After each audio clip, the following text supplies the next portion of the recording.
is session number 9 in the alcohol rehabilitation series. In this session, just as in the other sessions, we'll begin by getting ourselves into as completely relaxed a state as possible. Start thinking of yourself as completely relaxed. And let's start this time with your feet. Concentrate on your feet. Move the muscles in your feet just very slightly. Move them back and forth. Alright, now you're aware of your feet. Now, think of them as relaxing.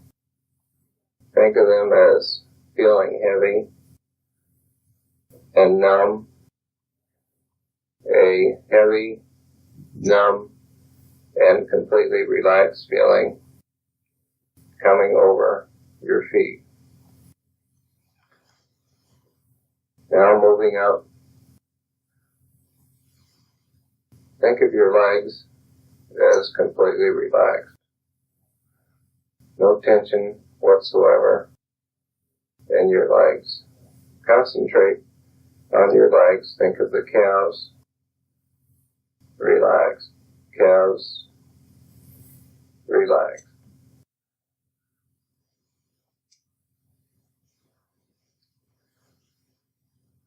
Moving up, your thighs, relaxing your thighs, going deeper, deeper into a complete state of relaxation. It becomes easier and easier for you to go more quickly into a completely relaxed state. Now, take a deep breath. Hold it for just a second, then let it out. Your breathing's becoming deep and regular as you allow your whole body to relax completely. Now think of your arms. Think of your arms. Think of the arms as though they were tubes. Empty tubes, and they're becoming limp, and all of the tension is just flowing out the end, which is your fingertips. All the tension is just flowing right out. Your arms and hands have become completely relaxed, becoming more and more relaxed.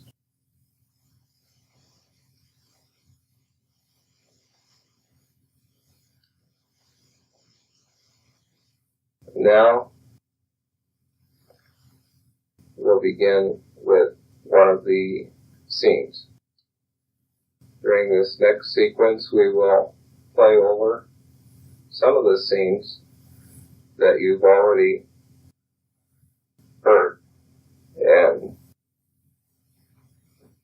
these scenes and this whole procedure will be only as effective as you can make it by involving yourself completely in it.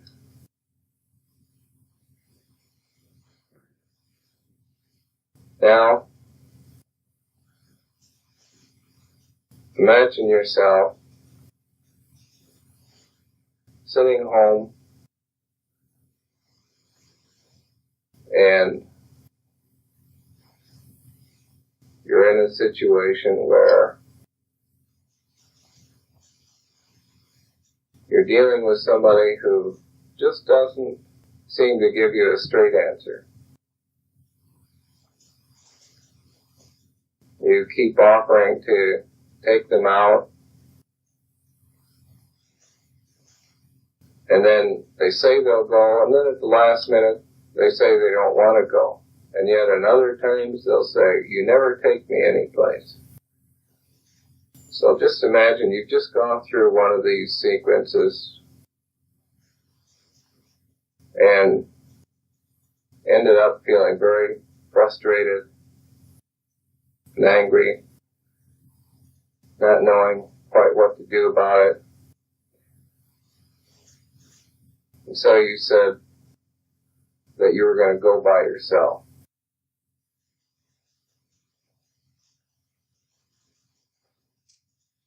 Because you had made plans. You had promised to meet some people. However, you're too mad to go to the appointment. You're walking away from the house. You know just where you're headed. You feel that you don't want to go there, but you know that you're headed for the liquor store.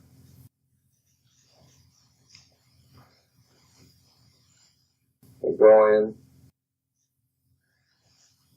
and get a gallon jug of wine. Maybe you don't usually drink wine, but this time that seems to be what'll do it. Bought the wine, going out to your car.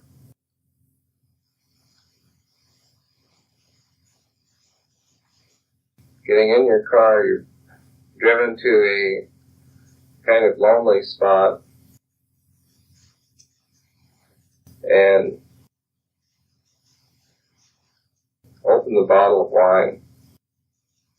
You're very angry about the situation, trying to kill those anger feelings that you have.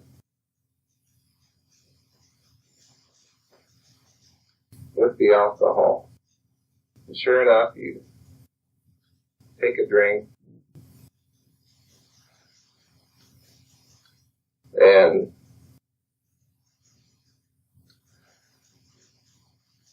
it doesn't take very long before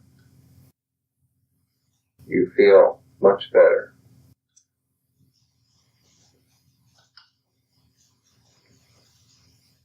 And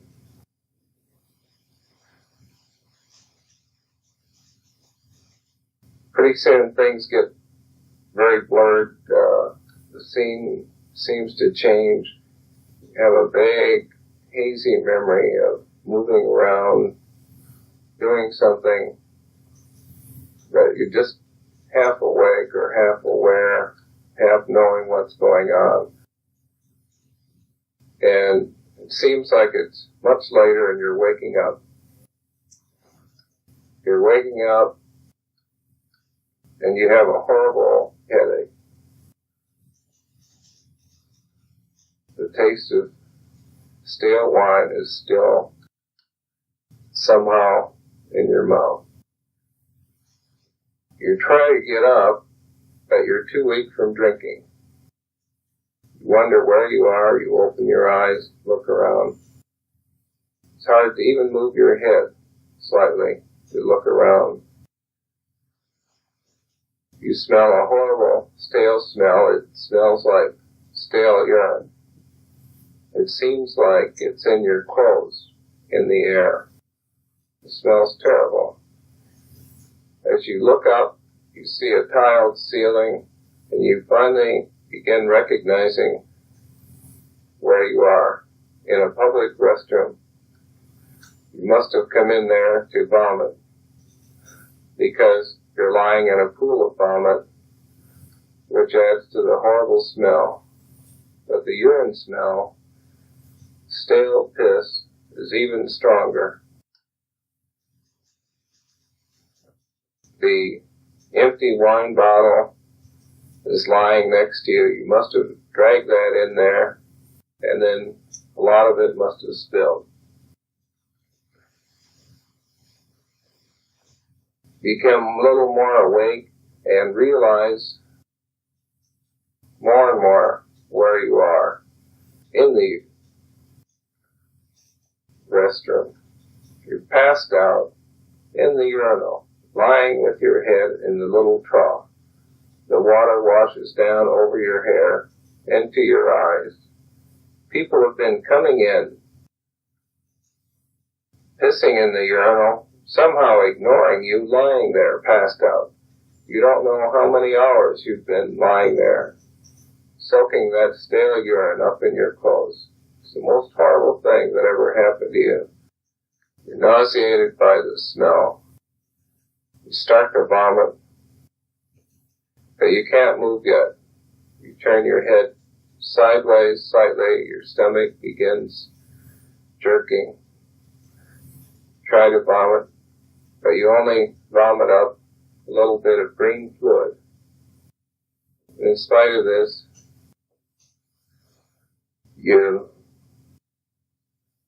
keep trying. Your body keeps trying to vomit. You have the dry heaves. Nothing comes. The muscles in your stomach knotted up. You feel great pain. You reach out, thrash your arms, and hit the empty wine bottle, which crashes against the side wall. Then you pass out again. All right, now, relax. Take a deep breath. Let yourself relax. Completely relax. That's it. Going deep into a relaxed state. Back into a relaxed state. Mind is clearing.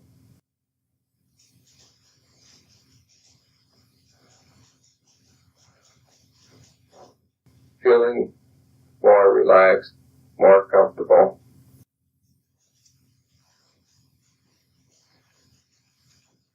And now, you're going to play the last scene over again, the argument, but we're going to have a different ending.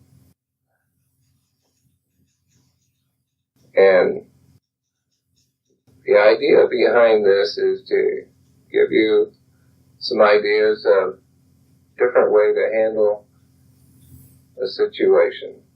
Like, what do you do with somebody who keeps saying, you never take me out, and yet when you do take them someplace or make plans, they drag their feet until the last minute. They don't get ready, they don't get organized. Then it'd be too late to go.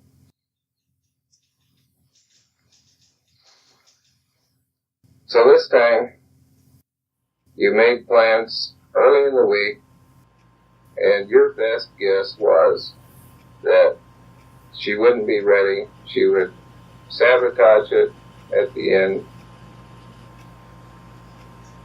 But you've decided that you're going to go ahead with a different plan this time. So it comes right up to the time you're to meet these people, friends, you're going to go out, have dinner, and then maybe take in a movie if there's time. And your best guess is that your woman is going to drag her feet. Sure enough, it's 5 o'clock, and you say, well, we have to meet these people at 6:30. You'll be ready by then, won't you? She says, well, I'm not sure if I want to go. And you say, well, I have made these arrangements, and I think we should leave by 6. And if you're not ready by 6, I'll assume that you don't want to go, and I have to go anyway. So this gets her really mad, but you remain relaxed. You say, well, if you want to go, fine. If you don't want to go, you don't have to get ready. You don't even have to tell me you don't want to go. Just when it comes 6. If you're not ready, I'll know you don't want to go. She keeps trying to argue about it, and then finally she starts saying, oh, I know you're going to go out and drink. If you leave, you're going to go out and drink. If you leave, don't bother coming back. But you know what you have to do. You have to follow through on some plans. You can't let her keep sabotaging your plans and then making it look like it was your fault. So, 6 o'clock comes. She's not ready. She's going to have a showdown about this. So you leave. Only this time you don't go to the bar because you don't go get a jug. You remain cool throughout the thing. She tried to sabotage the plans.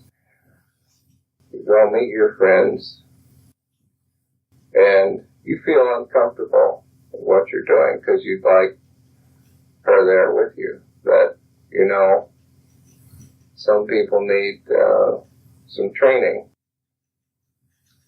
Her best guess is that you've run right off and got a jug. And so, you go out to dinner with these people, you make a couple excuses why she isn't there, and you've decided that you're going to have a good time, even if she isn't there.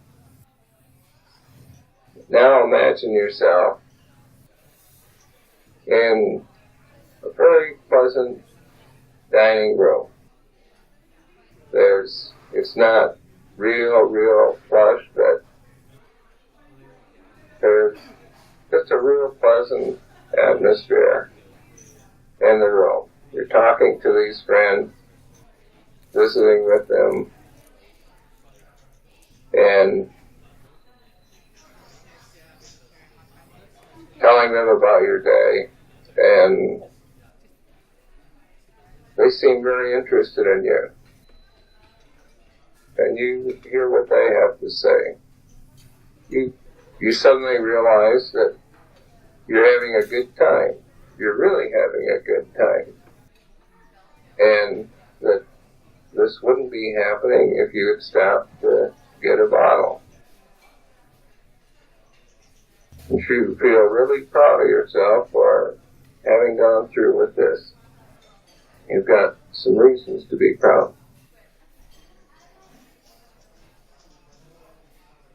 And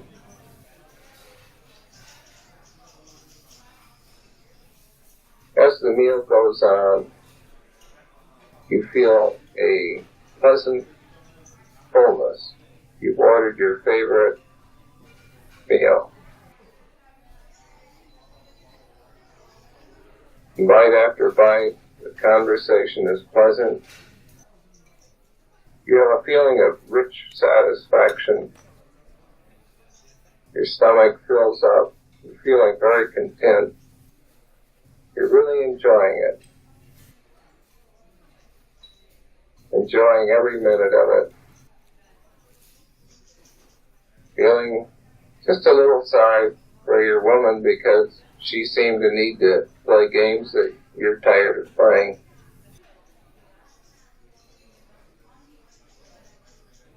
And you can't remember when you've had such a good time. And you keep thinking how glad you are you passed up the jug this time.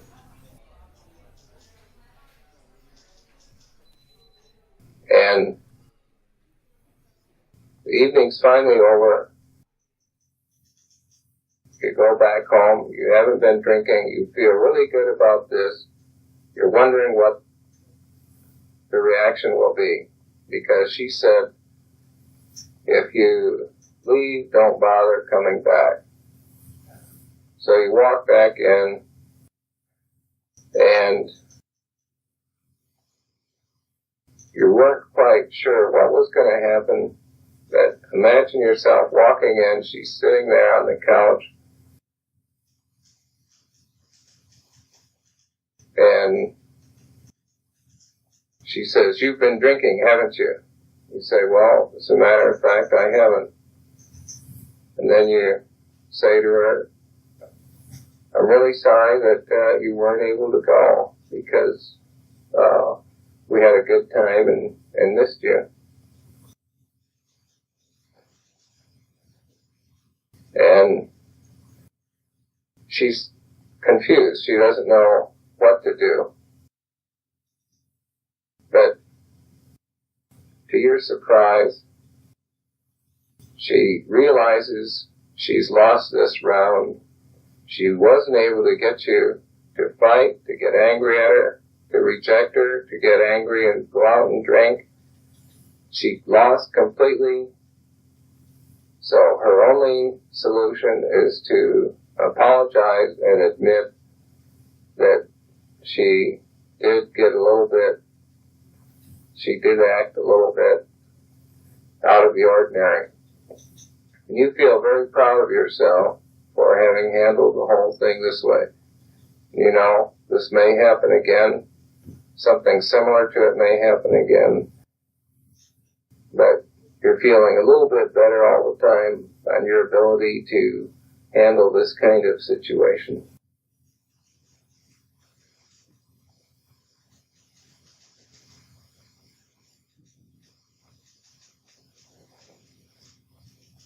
Now,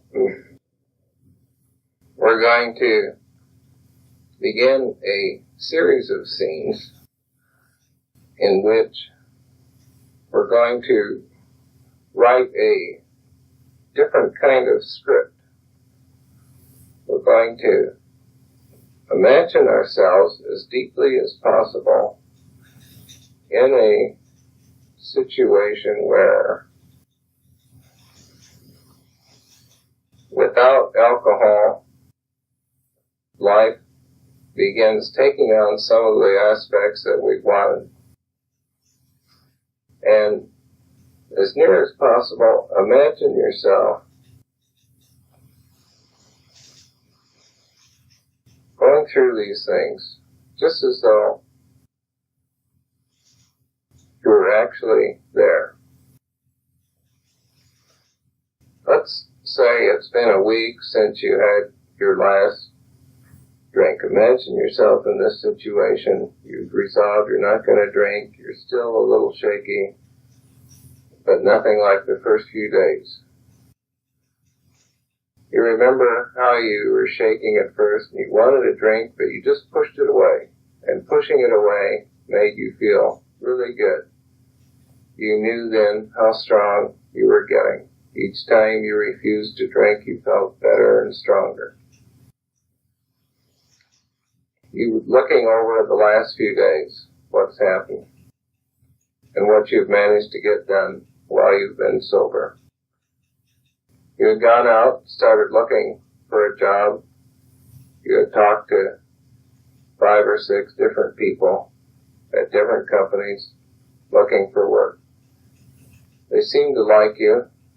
You're reviewing all this in your mind. 2 said that they didn't have any work, but 2 said they'd try to give you a call in a day or 2. You were worried, will they call me or won't they? You knew that they said they would, but would they really? You hated to wait.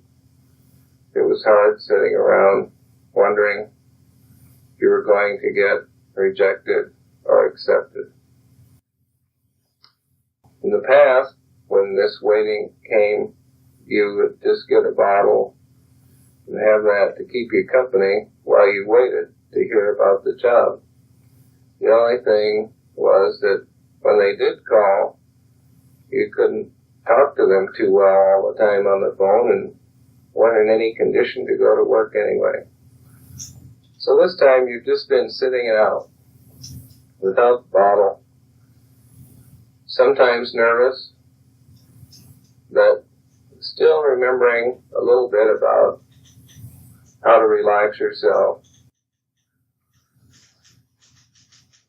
And you start feeling good about your decision to sit it out without the bottle. Inside, you're really proud of yourself. It's like a big shock, realization to know that you don't have to wait with the bottle, waiting for that job, waiting for the call. But then, what should you do while waiting? You put in a hard day of work, looking for work, a hard several days. Usually you rewarded yourself for looking for work with a drink. But this time you decide that you have deserved a reward, you've earned some fun, you're going to do something else with the time. Since you've been out of work for a little while, you don't have much money left, but you know you deserve something. You think, what could you do to fill the time? For a long time, you've never managed to get around to it, but let's say you wanted to walk along the beach at night with all your senses completely alert. Now, picture yourself on the way to the beach, riding along. The sun is just going down. Still a few people on the beach as you arrive. Some packing up their towels and blankets. Some just arriving to set up barbecues for an evening beach party. You take off your shoes, stick your feet in the sand. It's still warm, but beginning to cool off. You're trudging through the sand now. Your senses are all completely alert. They're not blurred with the alcohol at all.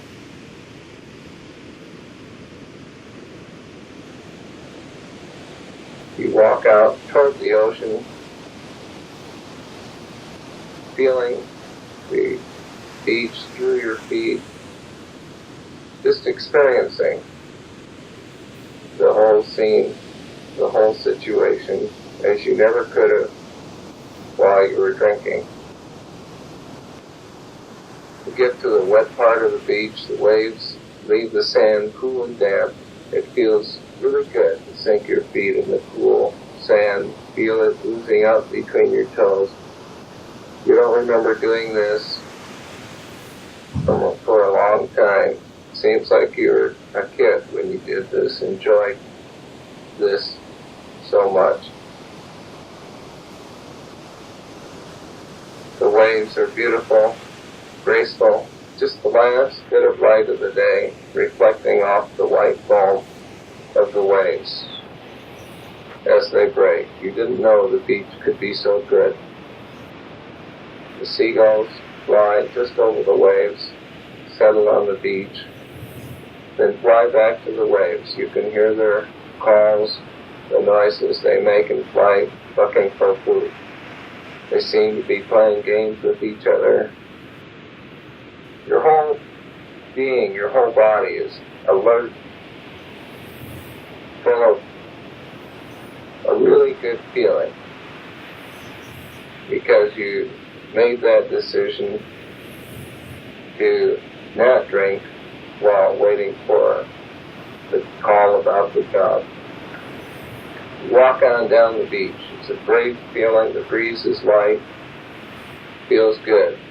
Ruffles your hair, clothing. It's a mild, half warm, half cool breeze. You find yourself feeling things. Really feeling now. Because there's no alcohol deadening your senses. You're feeling the wind, watching things, the waves, the birds. And it's been a week now since you've been drinking, but your senses are clearer than they have been in a long time. You walk, an occasional couple is on the beach. You feel lonely, but you know what you're going to do. You know that it will just be a matter of time before you find someone somewhere to be friends with. Maybe not on this beach, maybe not tomorrow. Someone that you can be friends with. You've walked for a long time, you're getting a little tired. You start to walk back along the beach. The sand still feels really great. You feel so good about having a sober week. You feel like singing. You feel like telling someone how good you feel. You find yourself waving to people on the way back, shouting Hi there, how are you?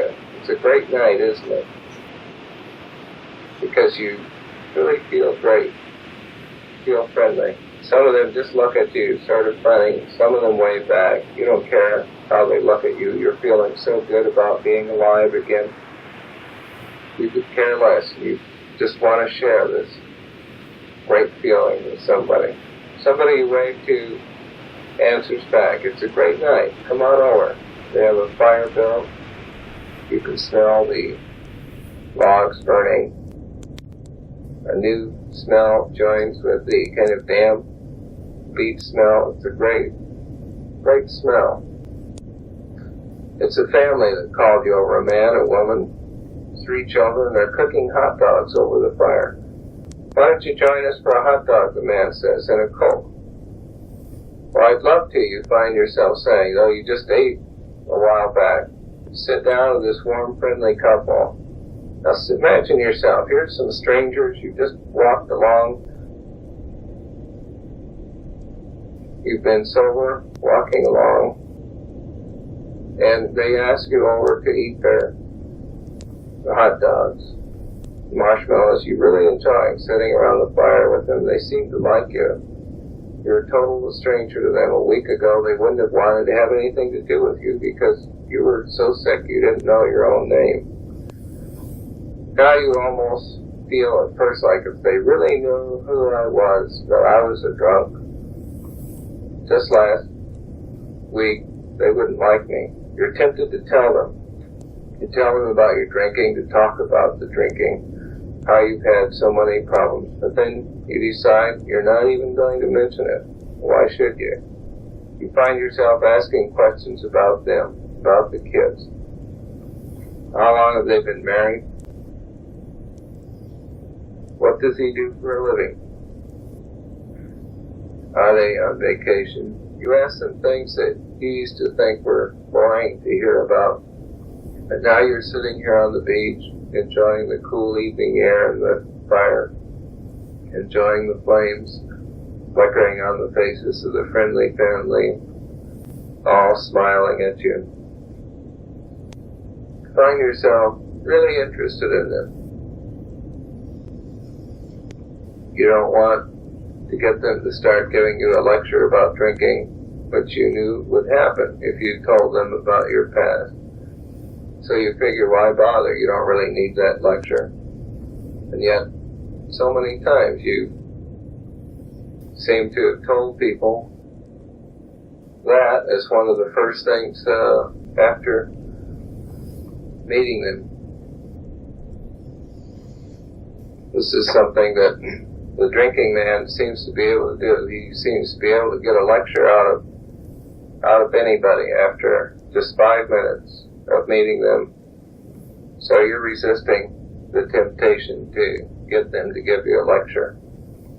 They ask you, what kind of work do? You tell them you're looking for work. Again, you're tempted to tell them all about the drinking. But you again fight it off and just say things have been slack lately, but you think a job is coming up. You find yourself really surprised that simply by acting like a warm and friendly person, people respond to you in the same way. You wonder if you're somehow cheating or misrepresenting yourself, but you know, what's the use of putting your worst foot forward? Why not make the best impression you can? There's nothing phony about that. There's just as much phony about telling people how terrible you are as there is letting them think that you're okay. The hot dogs you're eating taste delicious, even though you thought you weren't hungry. The cool night air makes the food somehow more delicious than you've ever remembered a hot dog. The boys are talking about what they want to be when they grow up.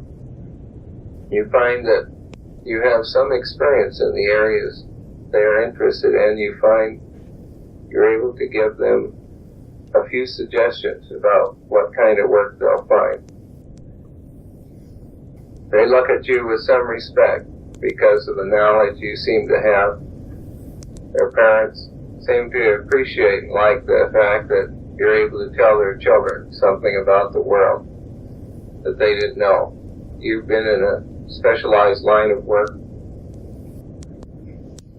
that not too many people know a great deal about.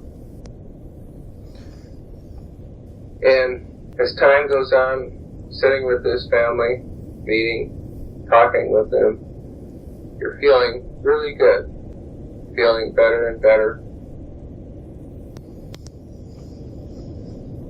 This meeting has been the perfect end for a successful day. You think just a moment how it would have been if you had been drinking.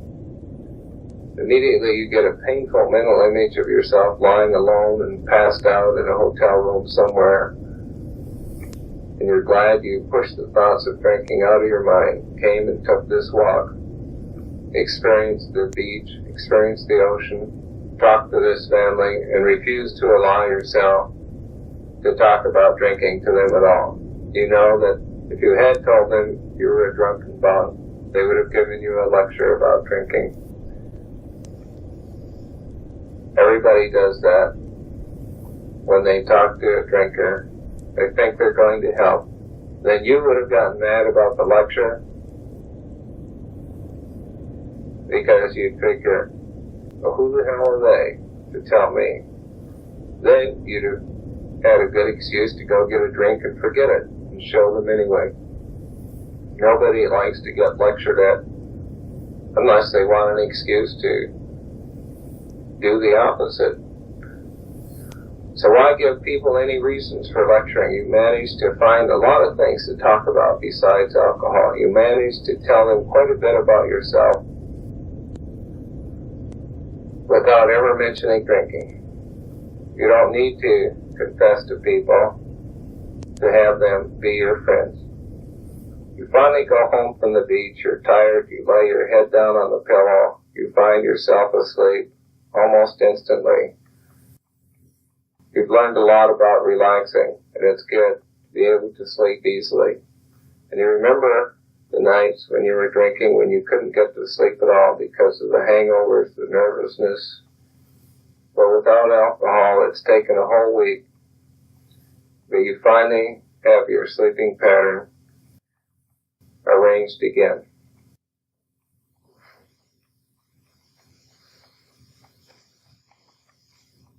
And just let you live through or imagine yourself through a scene. You're still completely relaxed, enjoying what happened in that scene. And in future sessions, we will be going bit by bit, writing a different kind of script for you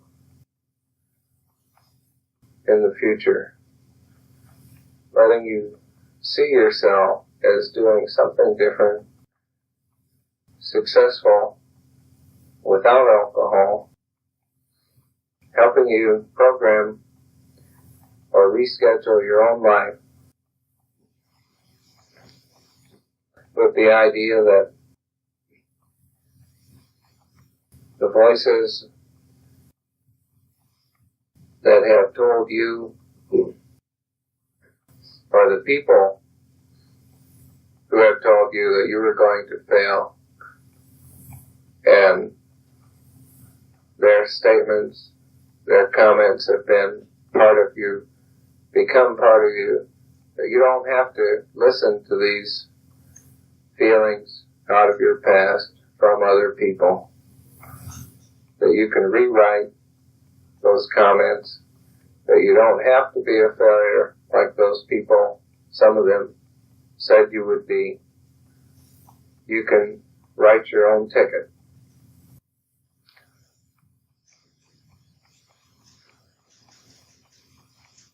Now you're still relaxed. I'm going to count from 4 to 1 backwards. When I reach 1, you'll become alert, awake. Your eyes will be open, but you'll still be relaxed. 4, becoming more alert, but still relaxed. 3, 2, becoming more alert but still relaxed. 1, your eyes are open. This is the end of session 9.